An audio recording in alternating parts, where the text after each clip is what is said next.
தனுசு. ஓம் விக்னேஸ்வராய நமஹ. மம குலதேவதாமணியப்ப சுவாமியே நமஹ. பேரன்பு மிக்க 360 டிவி சேனல் நேயர்களுக்கு ஜோதிடர் முத்துசாமி இனிய வணக்கங்கள். ஆட்சி பெற்ற புத பகவான், அவரோடு இணைந்த பாக்யாதிபதி சூரிய பகவான், இவருடைய பார்வையினால் பலமும் நலமும் பெற காத்திருக்கக்கூடிய தனுசு ராசி அன்பர்களே, உங்களுக்கு இந்த வாரம் நிகழும் மங்களகரமான ஸ்ரீ குரோதி வருடம் ஆனி மாதம் 2ஆம் தேதி முதல் 8ஆம் தேதி வரை, அதாவது 16/6/2024 முதல் 22/6/2024 வரையான இந்த வாரத்திற்கான பலாபலன்கள். முதல்ல கிரக அமைப்புகள். அதன்படி தனுசு ராசி என்பதிலே உங்கள் ராசிக்கு 3ஆம் இடத்தில் சனி பகவானும், 4ஆம் இடத்தில் ராகு பகவானும், 5ஆம் இடத்தில் செவ்வாய் பகவானும், 6ஆம் இடத்தில் உங்கள் ராசிநாதன் குரு பகவானும், 7ஆம் இடத்திலே முக்கூட்டு கிரகங்களாகிய சூரியன் புதன் சுக்கிர பகவானும், 10ஆம் இடத்தில் கேது பகவானும் அமர்ந்திருக்கிறார்கள். உங்கள் ராசிக்கு அட்டமாதிபதியாகிய சந்திர பகவான் உங்கள் ராசியிலிருந்து 10, 11, 12, 1 ஆகிய இடங்களில் இந்த வாரம் முழுவதுமே பயணிக்க காத்திருக்கின்றார். இதுதான் இந்த வாரத்திற்கான கிரக அமைப்புகள். பொதுவாக சந்திராசிரமமோ வேதியோ இல்லாது இருந்தால் அந்த வாரம் ஒரு சிறப்பான வாரமாக அமையும். அதன்படி இந்த வாரத்தில் உங்களுக்கு சந்திராசிரமம் வேதை எதுவுமே இல்லை. அதனால் இந்த வாரம் நல்ல வாரம். அப்போது அனுதினமும் நமக்கு சுபபலங்கள் கிடைக்குமா அப்படின்னு பார்க்குறப்ப, இந்த வாரத்தில் துவக்க நாளாகிய ஞாயிற்றுக்கிழமை அன்னைக்கு, அதாவது 16/6/2024 அன்று திதி வளர்பிறையில் வரக்கூடிய தசமி திதியும், பகல் 12 மணி வரை அஸ்த நட்சத்திரம், அதன் பின்பு சித்திரை நட்சத்திரமும், அமிர்தயோகமும் சித்தியோகமும் கூடிய ஒரு சுப முகூர்த்த நாளாக அன்றைய தினம் வருகிறது. ஞாயிற்றுக்கிழமைக்கு சுப முகூர்த்த நாள். அடுத்து திங்கட்கிழமை 17/6/2024 திதி வளர்பிறை ஏகாதசி திதி, மதியம் 2 மணி வரை சித்திர நட்சத்திரம், அதன் பின்பு சுவாதி நட்சத்திரம். அன்று முழுவதுமே சித்தயோகமும் அமிர்தயோகமும் கலந்த சுபமுகூர்த்த நாளாக வருகிறது. அதாவது அன்னைக்கு முகூர்த்த நாள். அப்போ இந்த வாரத்தில் 2 நாள் சுபமுகூர்த்த நாள், ஞாயிறு மற்றும் திங்கட்கிழமை அன்னைக்கு. அடுத்து செவ்வாய்க்கிழமை, அதாவது 18/6/2024 திதி வளர்பிறை துவாதசி திதியும், மாலை 4 மணி வரை சுவாதி நட்சத்திரமும், அதன் பின்பு விசாக நட்சத்திரமும் வருகிறது. அன்றும் அமிர்தயோகம் சித்தியோகம் கூடிய நாளாக அமைகிறது. அடுத்து புதன்கிழமை 19/6/2024 திதி வளர்பிறை திரியோதசி திதியும், மாலை 5 மணி வரை விசாக நட்சத்திரமும், அதன் பின்பு அனுச நட்சத்திரமும் வருகிறது. அன்று சித்தயோகம், அன்று பிரதோஷம், அதாவது புதன்கிழமை அன்னைக்கு பிரதோஷம் காலகட்டம்.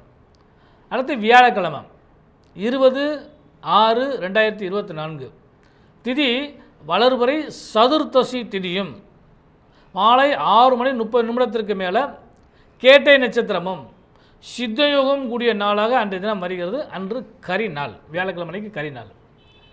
அடுத்து வெள்ளிக்கிழமை 21/6/2024 அன்று முழுவதும் பௌர்ணமி திதி, இரவு 7 மணி வரை கேட்டை நட்சத்திரம், அதன் பின்பு மூல நட்சத்திரம். சித்தயோகம் கூடிய அந்த நாள் பௌர்ணமி திதியாகவும் ஆணி மூலமாகவும் வருகிறது. அடுத்து இந்த வாரத்தில் கடைசி நாள் சனிக்கிழமை அன்னைக்கு 22/6/2024 அன்று நட்சத்திரம் இரவு 7 மணி வரை மூல நட்சத்திரமும், அதன் பின்பு பூரண நட்சத்திரமும் வருகிறது. திதி தேய்பிரையில் வரக்கூடிய முதல் திதி பிரதமை திதி. இதுதான் இந்த வாரத்திற்கான திதி வார யோக நட்சத்திர அமைப்புகள். தனுசு ராசி என்பதிலே பொதுவாக இந்த வாரத்தில் பொருளாதாரத்தை பொறுத்தளவு பார்த்திங்கன்னா, குரு பகவான் 6ஆம் இடத்துல இருக்கிறது சகட யோகம்னு சொல்லுவோம். அப்போ சகட யோகம் எப்பயுமே பணக்காசு பொருளாதாரத்தை முடக்கம் செய்யும். அடுத்து 6ஆம் இடத்து அதிபதியாகிய ருணரோக சத்துரு ஸ்தானாதிபதியாகிய சுக்கிர பகவான் பார்வையாக பார்க்கிறார் உங்கள் ராசியை. அதுவும் ஒரு பிரச்சனை. அதனால் பொருளாதாரத்தை பொறுத்தளவுக்கு இந்த வாரத்தில் சற்று நிதானமான போக்கு தான் உங்களுக்கு லாபத்தை கொடுக்கும்.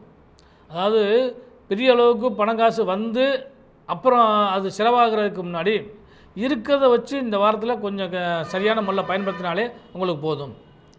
பெரிய அளவில் வந்து நீங்கள் இந்த வாரம் டார்கெட் பண்ண வேண்டாம். பொருளாதாரத்துலேயும் சரி அல்லது பெரிய முயற்சிகள் எது இருந்தாலும் சரி இந்த வாரத்தில் கொஞ்சம் ஒத்தி வைத்தால் அடுத்த வாரத்துக்கு கூட ஒத்தி வச்சுங்க, நலம் தரும்.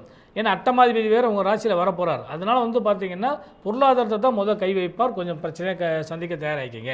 சரியான நேரத்தில் இஎம்ஐ கட்டுறது, வட்டி கட்டுறது, தவணை கட்டுறது இதெல்லாம் கரெக்டான நேரத்தில் பயன்படுத்திங்க. அடுத்தபடியாக தொழில் வியாபாரத்தை பொறுத்தளவுக்கு இந்த வாரம் அருமையாக இருக்கும். இப்போ தான் ஒரு முரண்பட்ட கருத்து வருகிறது. தொழில் வியாபாரம் நல்லா இருந்துச்சுன்னா அதில் காசு பணம் நிறையா வருமே, அப்போ பொருளாதாரத்தில் சிக்கல் வராதே அப்படின்னு சொல்லக்கூடிய நிலைகள் வரும்.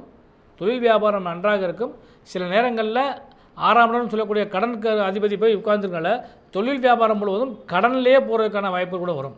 அதாவது வந்து நாளைக்கு தரேன் இன்றைக்கி தரேன்னு சொல்லி வாங்கிட்டு போயிடுவாங்க. அதனால் உங்களுக்கு இந்த பொருளாதாரத்தை பொறுத்தளவுக்கு பார்த்திங்கன்னா வியாபாரங்கள் நல்லா இருக்கும், தொழில் நல்லா இருக்கும். ஆனால் எல்லாமே முடங்குறதுக்கான வாய்ப்புகள் கூட உட்காரும். அதனால் புது முயற்சிகளை தயவுசெய்து இந்த வாரம் ஒத்தி வைத்தால் நலம் தரும் ஒரு விஷயம். அடுத்து வந்து பார்த்திங்கன்னா தொழில் வியாபாரத்தை எப்படி வந்து கொஞ்சம் புதிய முயற்சி வேணும்னு சொல்லமோ அது மாதிரி வியாபாரத்தை பொறுத்தளவுக்கு வந்து அந்த புது இது வாங்கி வைக்கிறது அதெல்லாம் கொஞ்சம் தவிர்த்து கொள்ள தான் நடந்துடும். அடுத்த வாரத்தில் அதையெல்லாம் பார்த்துக்கலாம். சரி, இப்போ உத்தியோகஸ்தலை பொறுத்தளவு பார்த்திங்கன்னா நல்ல அருமையான வாரம். ஏன்னு கேட்டிங்கன்னா இந்த முதலீடு பண்ணி தொழில் வியாபாரம் பண்ணுறவங்களுக்கு தான் கொஞ்சம் பிரச்சனை ஆகிக்குமே தவிர உத்தியோகத்தை பொறுத்தளவுக்கு மாசச்சம்பளம் கணக்கு அவளை பொறுத்தளவு பார்த்திங்கன்னா பெரிய அளவு பாதிக்காது. அதுலேயும் பொறுத்தளவு பார்த்திங்கன்னா அவர் பாக்கியாதிபதியாக வேறு சூரியன் வர்ற காரணத்தினால இன்னும் வந்து நல்ல லாபங்கள் தான் கிடைக்கும்.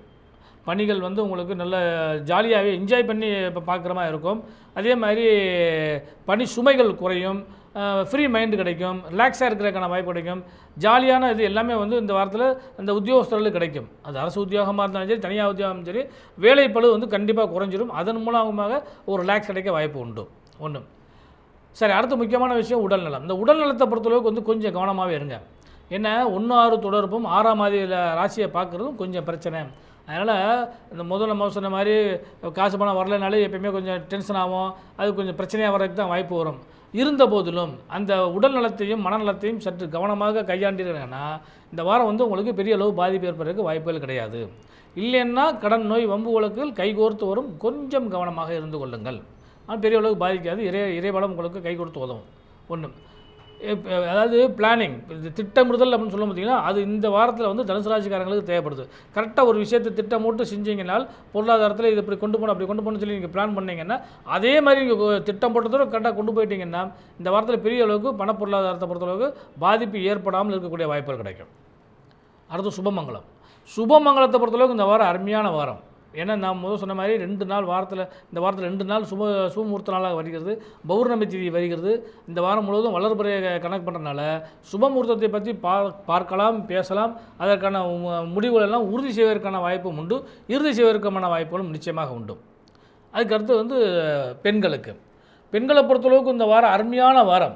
ஏன்னா ஆட்சி பெற்ற புத பகவான் நல்ல பலத்தை தர்றார். கணவன் மனைவி உறவில் அந்யோன்யம் ஏற்படும். பலமும் பலகீனமெல்லாம் பலமாக மாற்றப்படக்கூடிய சூழ்நிலையும் ஏற்படும். அதே மாதிரி உடல் நலனில் வந்து பெரிய அளவில் மாற்றங்கள் கிடைக்கும். மனநலனில் ஒரு திருப்திகரமான நிகழ்வுகள் நிகழக்கூடிய வாய்ப்புகள் உண்டு. இறைபலம் இந்த வாரம் உங்களுக்கு கண்டிப்பாக பெரிய அளவில் கிடைக்க போகுது. அதனால் சுபமங்கலத்தை எதிர்பார்த்திருக்கக்கூடிய பெண்கள் அனைவருக்குமே சுப செய்திகள் கிடைக்கும், சுப தன்மைகள் கிடைக்கும். அதே மாதிரி வீடு வண்டி வாகன யோக சேர்க்கைகள் கிடைக்கக்கூடிய வாய்ப்பு உண்டு. புத்திரபாக்கியமும் அதே நேரத்தில் பொறுத்தளவுக்கு மனம் விரும்பிய நல்ல சுப நிகழ்ச்சிகளும் கிடைக்கிறதுக்கான வாய்ப்பு உண்டு. இந்த வாரத்தில் நீங்கள் வழிபட வேண்டிய தெய்வம்னு சொல்லி பார்க்குறப்ப பௌர்ணமி திதியில் வந்து அவரவர் இல்லத்து குலதெய்வத்தையும் பெண் தெய்வத்தையும் வழிபாடு பண்ணுங்கள். அதே மாதிரி பிரதோஷ காலகட்டங்களில் நந்தியம்பெருமானை சிவபெருமானை வழிபாடு பண்ணுங்கள்.